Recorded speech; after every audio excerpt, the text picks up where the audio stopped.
Silencer वहाँ दिखाइए silencer को।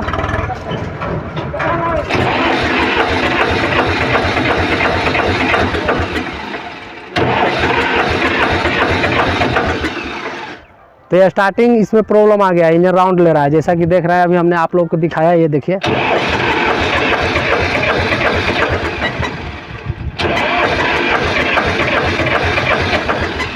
राउंड भी ले रहा है और इंजन से कुछ साउंड भी, नॉकिंग भी आ रहा है। ठीक है, तो स्टार्टिंग नहीं होने का बहुत सारा प्रॉब्लम होता है, बहुत सारा रीजन के कारण ऐसा बहुत सारा प्रॉब्लम होता है जिसके कारण से स्टार्टिंग नहीं होता है। ठीक है, तो सबसे पहले इसमें डीजल लाइन को चेक करना है। तो इसका डीजल लाइन यानी कि इसका डीजल पाइप में पूरी तरह से डीजल भरा हुआ है, ये देख सकते हैं, ये डीजल भर रहा है। ठीक है, एयर नहीं है इसमें, छोटा सा भी अगर प्रॉब्लम होगा तो इंजन स्टार्ट नहीं होगा। ठीक है, डीजल लाइन में एयर नहीं होना चाहिए। ठीक है, अगर डीजल लाइन में एयर होगा तो भी स्टार्ट नहीं होगा। एकदम से कहने का मतलब कि छोटा से छोटा प्रॉब्लम में भी आपको इंजन स्टार्ट नहीं हो सकता है। इलेक्ट्रिक प्रॉब्लम भी होगा, यानी कि इसका बैटरी डाउन या इसका स्टार्टर ख़राब, वो भी होगा तो भी इसका स्टार्टिंग नहीं होगा, क्योंकि वो पूरी तरह से इंजन को नहीं घुमा पाएगा। लेकिन ये देख सकते हैं इंजन को पूरा घुमा रहा है। ठीक है,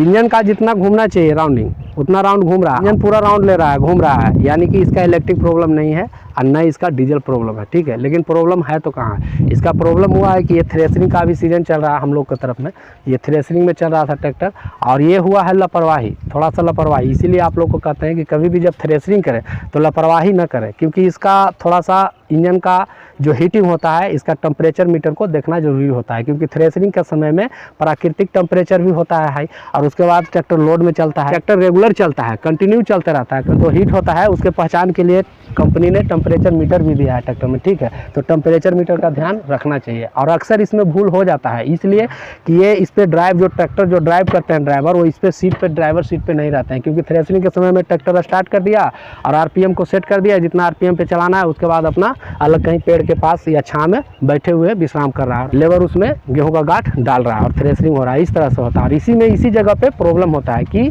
टेम्परेचर मीटर नहीं देख पाते हैं। ठीक है, और टेम्परेचर मीटर रेट पे जाने के बाद और इंजन चलते रह जाता है। अगर आपका टेम्परेचर मीटर रेट पे चला गया है तो ट्रैक्टर को तुरंत बंद नहीं करना है। ठीक है, ये चीज़ को ध्यान रखना है। मैं इस वीडियो में भी बता रहा हूँ, इसके पहले भी एक वीडियो बनाया था, उसमें भी बताया था कि जब भी अगर ट्रैक्टर का टेम्परेचर हाई हो जाए, यानी कि इसका टेम्परेचर मीटर अगर काटा रेड में चला जाए, रेड जोन में, तो ट्रैक्टर को क्या करना है, बंद तुरंत नहीं करना है, क्योंकि जब भी अगर रेड कलर में जाता है टेम्परेचर मीटर का काटा, तो इसका मतलब है कि इंजन ओवर हीट हो गया। और जब ओवर हीट हो गया तो उसमें होता क्या है कि इंजन का पार्ट्स पूरा हीटिंग पोजीशन में रहता है, और उस पोजीशन में हम ट्रैक्टर को बंद कर देते हैं इंजन को, तो इंजन का पार्ट्स स्थिर पोजीशन में आ जाता है, जिससे होता है क्या कि इसका रिंग, लाइनर, पिस्टन सीज होने का भय बना हुआ रहता है। तो इसलिए जब भी अगर ओवर हीट हो ट्रैक्टर तो बंद नहीं करना। तो उसके लिए करना क्या है कि बंद नहीं करना है। ठीक है, डर जाते हैं बहुत सारे किसान और ट्रैक्टर को तुरंत बंद कर देते हैं, तो ऐसा नहीं करना है। इंजन को कभी भी हीट पोजीशन में बंद नहीं करना है। तो सबसे पहले करना क्या है कि जो लोड में चला रहे हैं, जैसे थ्रेशरिंग में चला रहे हैं, तो थ्रेशरिंग का उसका लोड हटा देंगे, यानी पीटीओ गियर को न्यूट्रल कर देंगे, और उसके बाद में इसका आरपीएम को आइडल कर देंगे, यानी 500-400 जो भी आरपीएम होता है आइडल आरपीएम में करके, और आधा घंटा 1 घंटा तक इसको स्लो आरपीएम में चलाना है, ताकि इसका जो इंजन है वो नॉर्मल टेम्परेचर में आ जाए, यानी कि रेड जोन से ग्रीन जोन में आ जाए। और जब ग्रीन जोन में आ जाता है इसका टेम्परेचर मीटर का काटा, तभी इंजन को बंद करना है। ठीक है, उसके बाद नज़दीकी मैकेनिक से लाकर चेक करा लेना है कि कहाँ से क्या प्रॉब्लम था जिसके कारण से इंजन ओवर हीट हुआ था। ये चीज़ को मुख्य रूप से ध्यान रखिएगा। लेकिन इसमें हुआ क्या है कि ये ट्रैक्टर का टेम्परेचर मीटर, यानी कि इंजन ओवर हीट हो चुका और इसको नज़रअंदाजी किए, मतलब नहीं देख पाए किसी कारणवश। तो इसमें हुआ क्या कि ये ट्रैक्टर ओवर हीट होने के बाद भी चलते रहा। तो टेम्परेचर मीटर का काटा अगर रेड जोन में तुरंत जाता है और तुरंत हम अगर उसको लोड हटा देते हैं तो कोई प्रॉब्लम नहीं होगा। ठीक है, लेकिन अगर टेम्परेचर मीटर का काटा रेड जोन में चला जाता है, यानी कि इंजन ओवर हीट है और चलते रह रहा है रेगुलर रेड जोन में जाने के बाद भी, तो इंजन सीज होने का चांस ज़्यादा बनता है, और इस ट्रैक्टर में यही प्रॉब्लम हुआ है। ठीक है, तो अभी हमारे ये किसान भाई हैं और ये बताएंगे आप लोगों को कि क्या प्रॉब्लम हुआ था, ताकि आप लोगों को भी इससे सुझाव मिल सके, ताकि आपका भी बचाव ट्रैक्टर का अपने आप खुद कर सके। ठीक है, तो आप बताइए, इसको चला रहे थे तो क्या प्रॉब्लम हुआ था? इसको चला रहे थे तो चलते चलते अचानक से बंद हो गया। चलते चलते ट्रैक्टर चल रहा था थ्रेसरिंग में, हाँ। और चलते चलते अचानक से बंद हो गया। अपने आप बंद हुआ है कि आप बंद किए हैं? अपने आप बंद हो गया। आप बंद नहीं किए थे ना। अच्छा, बंद होने के बाद फिर क्या किया आप? फिर बंद हो गया तो देखे कि वो मीटर देखे रेड वाला, तो रेड जोन में था। ओ, टेम्परेचर मीटर चेक किए? हाँ। तो रेड जोन में था। हाँ, तो देखे फिर सब आगे से इंजन जो रहता है हवा के लिए खोल दिए कि ताकि ठंडा हो जाए। अच्छा, हवा के लिए। फिर थोड़ा सा रेड से नीचे आया तो स्टार्ट करने लगे तो गाड़ी स्टार्ट नहीं हुआ। अच्छा, और इसका रेडिएटर में पानी चेक किए थे, कूलेंट पानी? हाँ। रेडिएटर में इसका पानी था? हाँ, सुबह में डाल दिए थे जब भी गाड़ी स्टार्ट कर, मतलब कम था और ध्यान नहीं दिया टेम्परेचर का, वही रेड जोन में हो गया। तो इसका टेम्परेचर मीटर का ध्यान नहीं दिए और लापरवाही हो गया, इसी के कारण से इस तरह से ये इंजन में प्रॉब्लम आ गया। और इसका इंजन में प्रॉब्लम ये हुआ है कि इसका पिस्टन का रिंग सीज हो गया है, ठीक है। इसका कंप्रेसर लीकेज हो रहा है, इसीलिए आपको दिखाई दे रहा है सिलेंसर से भी कि धुआं आ रहा है और इंजन राउंड ले रहा है और स्टार्ट नहीं हो रहा है। अभी हम आप लोग को दिखाते हैं कि किस तरह से इसका रिंग सीज हुआ है, ठीक है। थोड़ा कैमरा नज़दीक लेके आइए। ये ऑयल गेज का बाहर निकाल लेंगे और यहाँ देखिए गैस कितना मात्रा में आ रहा है।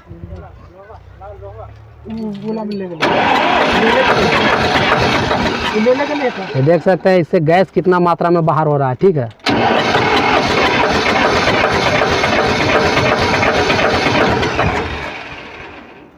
तो इसमें स्टार्टिंग नहीं होने का मेन प्रॉब्लम और जो नॉकिंग आवाज़ आ रहा है उसका मेन मुख्य वजह है कि इसका पिस्टन का रिंग सीज हो चुका है। और सीज होने के कारण से हुआ क्या है कि इसमें कंप्रेसर लीकेज हो रहा है, यानी कि कंप्रेसर नीचे सम्प में चेम्बर में चला जा रहा है, जिसके कारण से स्टार्ट नहीं हो पा रहा है, ठीक है। तो पहले भी हमने बताया था कि स्टार्टिंग नहीं होने का बहुत सारा 1000-2000 रीज़न हो सकता है, ठीक है।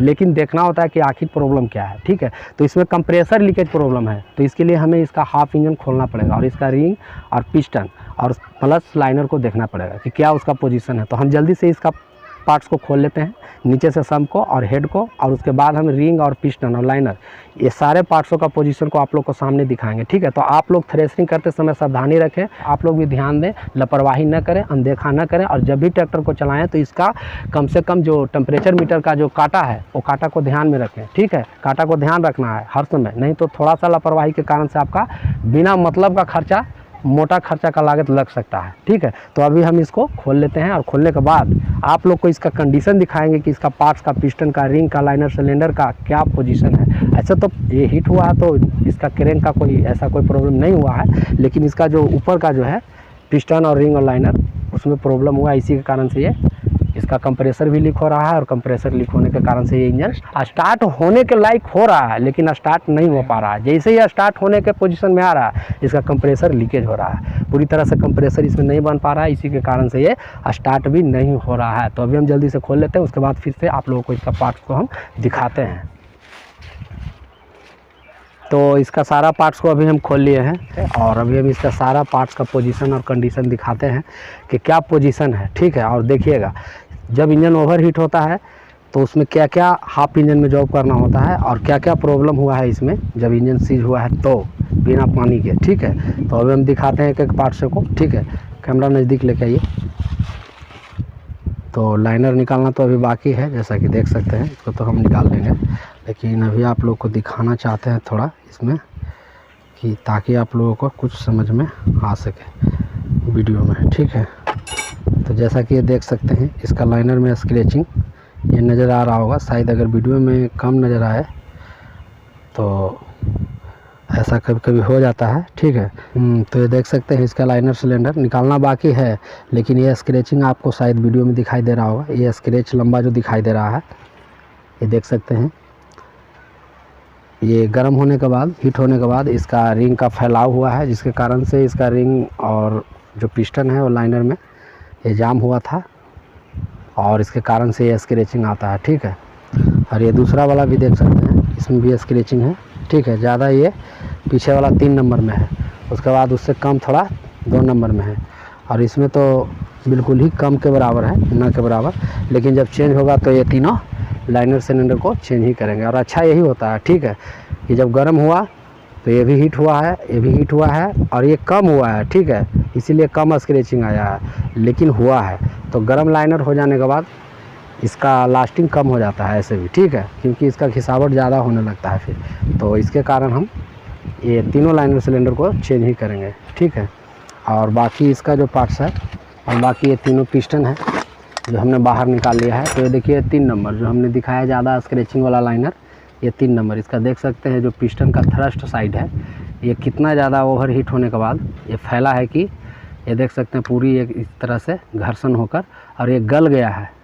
इतना ओवर हीट हुआ है कि जिसके कारण से पिस्टन पूरी तरह से साइड में थ्रस्ट साइड में एक गला हुआ है ये इस तरह से। तो ये पिस्टन तो चेंज होगा, ठीक है। ये पिस्टन को चेंज करेंगे और इसका रिंग का पोजीशन देखिए। इसका रिंग जो है ये बीच वाला सेकंड कंप्रेसर रिंग है, ये पूरी तरह से पिस्टन ग्रुप में ये सीज हो गया है, देख सकते हैं। ये वाला ऊपर वाला तो कंप्रेसर मेन कंप्रेसर का ये तो घूम रहा है, लेकिन ये दूसरा वाला जो सेकंड कंप्रेसर का रिंग का ये जो देखिए पोजीशन, ये सेकंड कंप्रेसर रिंग है और ये देखिए पूरी तरह से ये ग्रुप में जाम है। और ये ऑयल कंट्रोलर रिंग ये फ्री है, ठीक है। तो ये ओवर हीट होने के कारण से इस तरह से इसका ये रिंग सीज हुआ था। और हमने बताया था खोलने से पहले भी ट्रैक्टर कि ये कंप्रेसर लीक हो रहा है, ठीक है। तो पूरी तरह से जब तक कंप्रेसर नहीं मिल पाएगा लाइनर सिलेंडर में इंजन को, तब तक ये स्टार्टिंग नहीं हो पाएगा। कंप्रेसर नीचे से लीक हो जा रहा था इस तरह से और सम्प में नीचे चला जा रहा था, ठीक है। पहले भी हमने ऑयल गेज को बाहर निकाल कर दिखाया था आप लोगों को और ये बात को बताया भी था। और अभी हमने इसे खोल लिया है और खोलने के बाद भी इसका कंडीशन और पोजीशन आप देख सकते हैं, ठीक है। उसके बाद ये दूसरा वाला ये भी देखिए, ये फर्स्ट कंप्रेसर रिंग तो घूम रहा है ये, ठीक है। इसका सेकंड भी घूम रहा है, ठीक है। और इसका ऑयल भी घूम रहा है, ऑयल कंट्रोल रिंग भी। तो इसका ये जो फर्स्ट सिलेंडर का पिस्टन है फर्स्ट सिलेंडर से निकला है और इसका पिस्टन भी देख सकते हैं।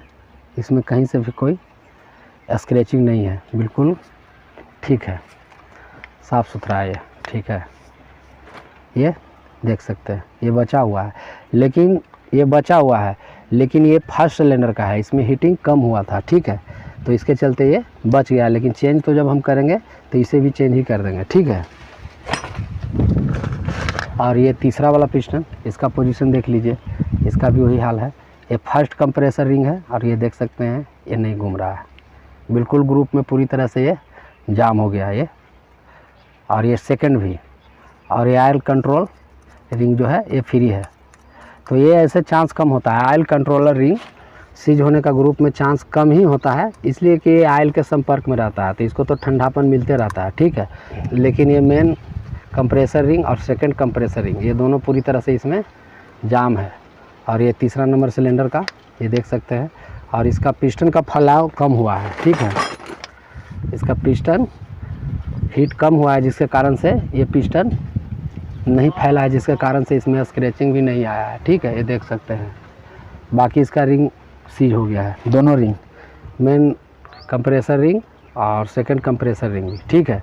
तो इसी के कारण से मेन इसका जो ट्रैक्टर स्टार्ट नहीं हो रहा था, इसका मेन वजह यही था कि जब हम स्टार्ट करने के लिए सेल्फ को लगा रहे थे स्टार्टर मोटर को, तो ये क्या हो रहा था कि इसमें ये पिस्टन से कंप्रेसर रिंग से कंप्रेसर होते हुए नीचे की तरफ लीक हो रहा था। कंप्रेसर इससे मुख्य रूप से लीक हो रहा था, यानी कि नीचे सम्प में चला जा रहा था। और लाइनर सिलेंडर में पूरी तरह से कंप्रेसर जब तक बनेगा नहीं तब तक ये स्टार्ट होगा नहीं, ठीक है। और डीजल तो आ रहा था, देख सकते हैं ये पिस्टन पूरी तरह से, पिस्टन का हेड और ये कमर्शियल चैम्बर पिस्टन वाला ये पूरी तरह से चिपचिपा बना हुआ है डीजल से। ये डीजल भी आ रहा था और डीजल इसमें जितना भी था वो जाके और पूरी तरह से चिपचिपा बना रहा था, क्योंकि कंप्रेसर तो बन नहीं रहा था तो ये डीजल जलेगा कहाँ से। और इसका इंजेक्टर तो डीजल दे रहा था टाइम पे, तो अपना काम कर रहा था सही, क्योंकि इसका तो डीजल लाइन ठीक था, तो डीजल तो दे रहा था, लेकिन कंप्रेसर नहीं होने के कारण से डीजल जल नहीं रहा था, ठीक है। इसमें फायरिंग नहीं हो पा रहा था सही से, इसी के कारण से इंजन स्टार्ट नहीं हो रहा था, ठीक है। और साइलेंसर का धुआं भी हमने दिखाया था, किस तरह से धुआं भी आ रहा था,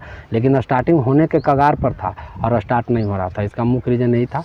तो इसमें तो इसका हम तीनों पिस्टन और तीनों लाइनर सिलेंडर और रिंग चेंज करेंगे, और कनेक्टिंग का बिग वायरिंग और स्मॉल बूस ये चेंज करेंगे, ठीक है। SCR वायरिंग, कनेक्टिंग वायरिंग बड़ा वाला और ये छोटा वाला इसका बूस, इसका पोजीशन भी देख लेंगे, जैसा पोजीशन होगा वैसा इसका।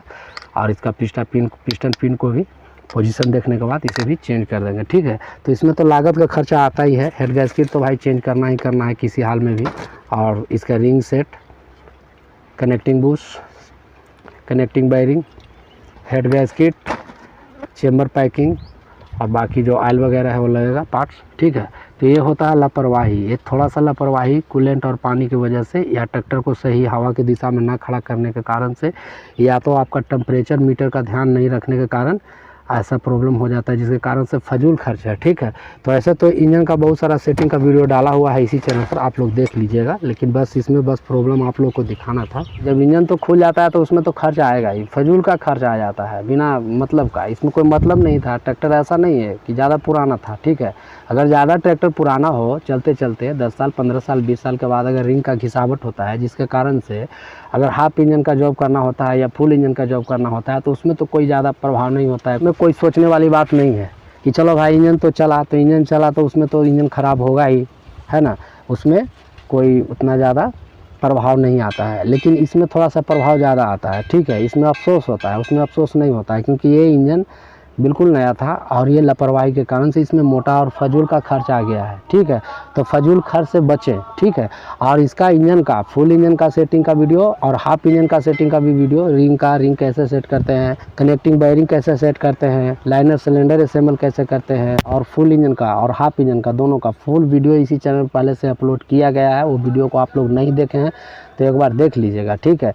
ये इस वीडियो में बस इस वीडियो में यही कंडीशन दिखाना था और रीज़न दिखाना था, ठीक है, प्रॉब्लम का, ताकि आप लोगों को भी इसका मैसेज मिले और आप लोग भी इस तरह से लापरवाही न करें और अपने ट्रैक्टर को ध्यान में रखते हुए थ्रेशरिंग करें, ताकि आपको भी फजूल खर्च से आप अपने ट्रैक्टर को बचा सकते हैं। इसलिए वीडियो को मैंने सोचा कि एक वीडियो बना देते हैं, ताकि हमारे किसान भाइयों को भी इसकी नॉलेज और जानकारी मिले। बाकी इसका सेटिंग का वीडियो डाला हुआ है, आप लोग सेटिंग का वीडियो भी देख लीजिएगा, इसी चैनल पर पड़ा हुआ है। ऐसे मैं कुछ वीडियो को तो इस वीडियो के लास्ट में इन स्क्रीन लगा दूंगा, ये वीडियो के लास्ट में एक थंबनेल शो होगा, उस पर भी क्लिक करके आप लोग देख लीजिएगा। लेकिन ये वीडियो में ये वीडियो बनाने का मेरा वजह यही था कि बस आप लोगों को इसका कंडीशन और पोजीशन दिखाना है कि ट्रैक्टर जो स्टार्ट नहीं हो रहा था, क्यों नहीं हो रहा था, और दूसरा नंबर की लापरवाही नहीं करना है जब भी ट्रैक्टर को चलाना है। और ख़ास करके टेम्परेचर मीटर का ध्यान थ्रेशरिंग के दौरान अवश्य रखना है, ताकि आपको ये गलती न कर पाएँ और आपको लापरवाही या नज़रअंदाजी या न जानकारी के कारण से ऐसा आपके साथ भी घटना न हो, ठीक है, जिससे कि आपको फजूल खर्च न हो। इसके लिए मैंने वीडियो बनाया कि आप लोग अपना फजूल खर्च से ट्रैक्टर को बचाएं, ठीक है। तो आज बस इतना ही, और मिलते हैं फिर से अगले किसी नेक्स्ट वीडियो में नेक्स्ट टॉपिक के साथ।